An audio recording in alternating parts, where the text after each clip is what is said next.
a noise model for why we sleep, and lie too. Perhaps English had a point. I believe there is in fact a clear reason for why we and other animals sleep.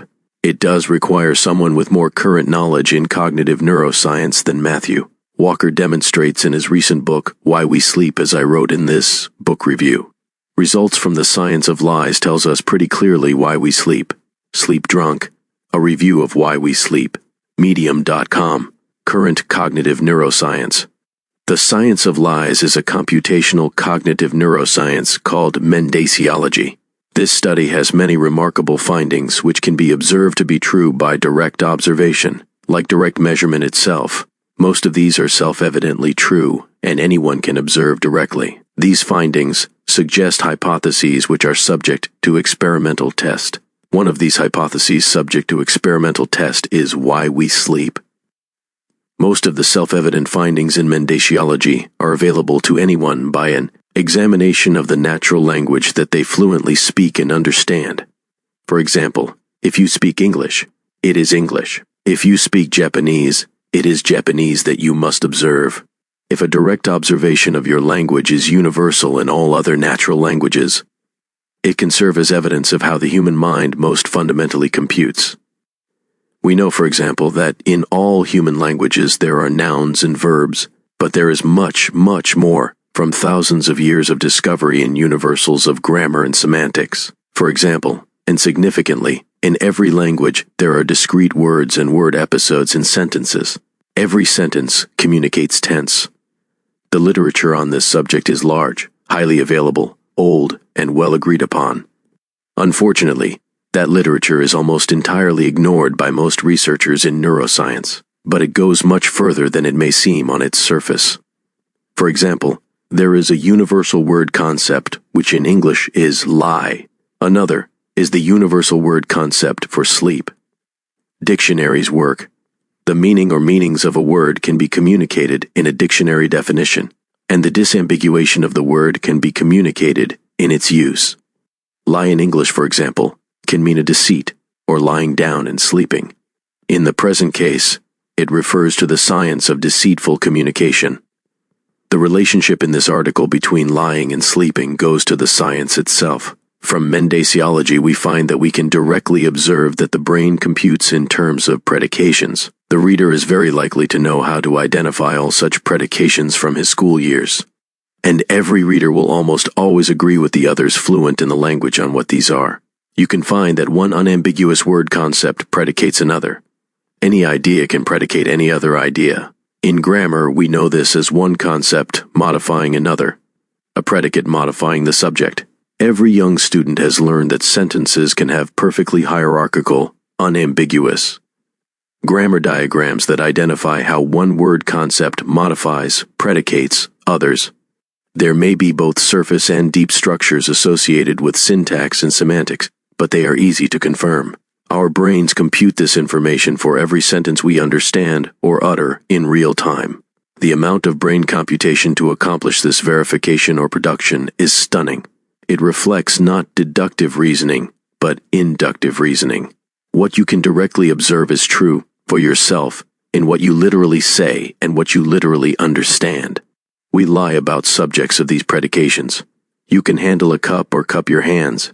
In one case the subject may lie about handling with cup as subject, and the other lie about your cup with your hands as the subject.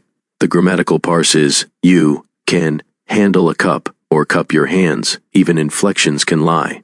The person may say that a dog bit the child, when in fact, it was his dog that bit that child. The modification of the subject in a predication may be factually true or false. It may hide a further truth by omission. It may hide a lie with a fallacy. It will always have one or more deceits. Any of the deceits may be intentional or not, and there will be one or more motivations behind any or all of the deceits. As such, the lie may be seen as socially acceptable or not. Finally, universally as well, a corollary of lies tells us how to moderate any harm they may do. If we add a context, a further predication, to a pernicious lie, we can moderate its potential social damage by exposing or truthfully contextualizing, framing its deceitful and motivational details. Any lie itself can be a subject of further predication. These are all universals of any human language. Fundamental to how lies can do damage, or help us in understanding the world, is the content they can communicate to members of our own species who are fluent in whatever language we speak. Human natural language is uniquely human because of what it can communicate about our brain's knowledge of what it has computed. No other animal can express truth and lies to other animals with the fidelity to brain computations that human natural language provides, whether these be truth or lies. This is because any word concept can predicate any other, and the predication understood. The word concepts may need to be grammatically corrected or rephrased to see this. This is also a self-evident language universal. For example, you may say, "I believe I won the election," when you didn't. But the words say that your brain believes I won the election is not a lie, and that cannot be disproven if the lie cannot be impeached, and that is always possible if you actually believe it, even though you know it is a lie with a hidden predication context that makes it true. Any sentence can be turned into a truth or a lie. This is another universal of natural language and how the brain computes. Any lie has its socially destructive potential when a person fails to be certain a predication may be a lie. Without certainty of pernicious deceit, there is always a further predication context excuse. A predication context always exists that may excuse the pernicious deceit or motivation. Such fiat lies are suspect lies for which human dialogue about the suspect lie is infeasible for any reason whatsoever. Modern media, going back to the origins of stories, writing, printing, broadcast, and the internet, are all sources of fiat lies that may and have proven the damage they do for lack of human dialogue to remove the uncertainty of interpretation possible. And fiat lies kill people. Propaganda kills. Fiat lies are genocide on the human race. The Internet Court of Lies, Medium.com, the basic neural network computation model for predication. We now know clearly that neurons are predication engines in the sense that they are discrimination or classification engines. They induce information from available inputs, as Sejnowski beautifully describes in his book on the deep learning revolution, Variance on the Original Perceptron. Model of weighted summing of inputs has given us highly successful approximations to all aspects of how neurons compute. Such variance can not only recognize a familiar object or concept, they can also recognize when a certain action is called out, or even reason deductively, but it is their inductive computation property that is fundamental. Learning, deep learning. Terry Sejnowski's Revolution, Medium.com. A prototype neural discrimination computation would output a predication about a subject. Any concept can take any subject by its grammatical or semantic class and other contextual inputs and output a decision that its predicate applies. Elsewhere, from the analysis of how our brain's organ for natural language operates, I have called this a PSI function. Natural language and your brain. It is everything and nothing much. Medium.com. Output signals equal to psi input signals, or O equal to C. Such functions handle the computations for the most primitive to the most complex neural networks in animals. From sensory neurons, from neurons communicating muscular action, to neurons responsible for advanced reasoning, such as deduction and planning, and communications. There are easily 100 million, if not billions, of such psi functions in your brain in organizations that we are just beginning to understand and which are most certainly specialized to the content they process in order to best recognize as appropriate to particular inductions they can perform. Human language is a new such organization of these primeval neural computations that go back to the earliest. Neural computations successful because they can discriminate and classify information patterns. They can predicate subjects. Every animal can lie and may attempt successfully or unsuccessfully to deceive, and importantly, may be successfully or unsuccessfully deceived itself. All neural knowledge is statistical. God does play dice. God doesn't play dice once, but twice. Einstein was doubly wrong. Medium.com. Because of this most fundamental fact of neural processing in any brain, we can see there is such a thing as predication noise.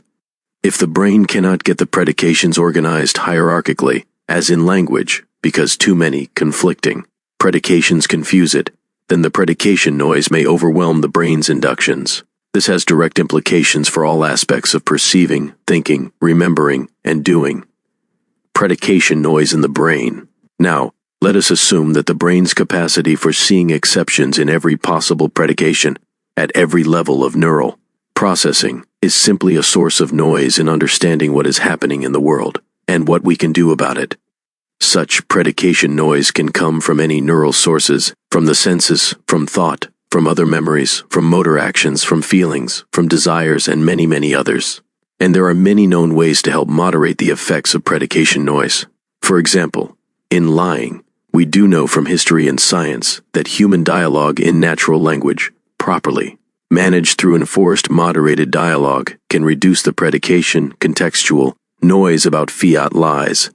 Such dialogue constitutes an essential type of feedback loop where you use someone else's understanding to reinforce or otherwise modify your understanding in the face of all these facts. So, why do we, and other animals, sleep? We sleep to reduce the predication noise around what we have experienced, or believe is, or might be, true, and thus consequential to our survival. Yes, from classical signal theory, we can apply a receiver-operator curve on this and talk about the decibels of the signal discriminations and classifications being decided. For example, shutting down our eyes, isolating their computations, allows neural network subsystems to settle on truths about experiences without incessant alternatives from present sensations. Shutting down voluntary motion, which happens in sleep, isolates predication computation associated with perceptual predications of how we physically need to move, and moderates noise about deciding predicational truths or consequences. This general hypothesis of why we sleep is that we sleep in order to reduce errors in our discrimination and classification networks, our neural networks. We sleep in order to have a greater probability to getting our wakeful, and sometimes sleeping, perceptions, thinking, and actions more statistically accurate for our survival. This may involve instantiating new discriminations or classifications, effectively deleting others, as well as positively or negatively, reinforcing existing ones in any physiological neural network subsystems for which dissociative sleep is available. Without sleep, our waking system ultimately loses its ability to discriminate or classify, and thereby to perceive, think, remember, and act. This is just due to the noise of all the perceptual, thinking, remembering, and acting predication activity in our discrimination networks, which are, themselves, the fundamental computations for which our neural networks exist. The need for sleep for survival is just a buildup of predication noise, inevitable to sufficiently complex systems of discrimination networks. We can also say, based on current science, our understanding of how neural subsystems compute, and modeling in AI, with some assurance, that this does not mean that predication noise needs to be reduced to zero noise. It is always fundamentally not zero. For example, even if I show you the same cup twice, your neurons will never exactly fire in the same way. Induction engines depend on rich sources of data and their ability to discriminate in the face of such rich, noisy sources. We know, for example, that in engineering error correction in devices such as disk drives and flash drives, getting the signal in the face of noise often requires injection of a certain level of random noise just to increase the signal-to-noise ratio. In other words, some noise may be essential for the statistical discriminations or classifications to be optimal. Too much or even too little noise, and the error correction fails, often catastrophically, although there are literally thousands of examples the kind reader already has observed of this modern artifice. A couple of examples should suffice. In the one just mentioned, called error correction coding, requires controlled noise injection in order to have today's digital storage devices store, without apparent error, those huge numbers of bits and bytes, in the megabytes, gigabytes, and terabytes. In another, we know in perceptron types of neural networks that you hear about every day and see, in the recent amazing capabilities of machines to recognize speech, answer questions, and speak. It is important to have a certain level of controlled noise to make sure the discriminations and classifications are optimal and do not underfit or overfit the optimal discriminations. However, with too much noise, the underfits and overfits can be disasters to the capability of the systems to perform accurate discriminations and classifications. Avoiding underfits and overfits is often a fitful exercise for the programmers in training up neural network computations. Sleep, then, is just a way to get the noise down so the brain systems can reset their discrimination, classification, computations, the inductions being made, to noise levels that are healthy for the fundamental acts of survival. That is the hypothesis. It should be testable in a way that cannot be deceptive but observed directly by the tools available to us through modern computational cognitive neuroscience. Perhaps English had a point in naming a lie, since lying down and sleeping can often moderate the pernicious or good effects of lying and deceit in the real world in which we struggle to live. More important, though, is that if someone lies a lot, he can fill your head with so much predication noise that you really have to sleep it off. P.S. You can quantify and measure this signal and noise, folks. Thank you. If you are not yet a subscriber to Medium.com, click below to get access to all my articles and the tens of thousands of other articles worth your attention. I get a small referral fee which buys me a bit more coffee. Robert Thibodeau, Medium. Read writing from Robert Thibodeau on Medium. Carnegie Mellon University since 1979. Cognitive Science, AI, Machine. rhtcmu.medium.com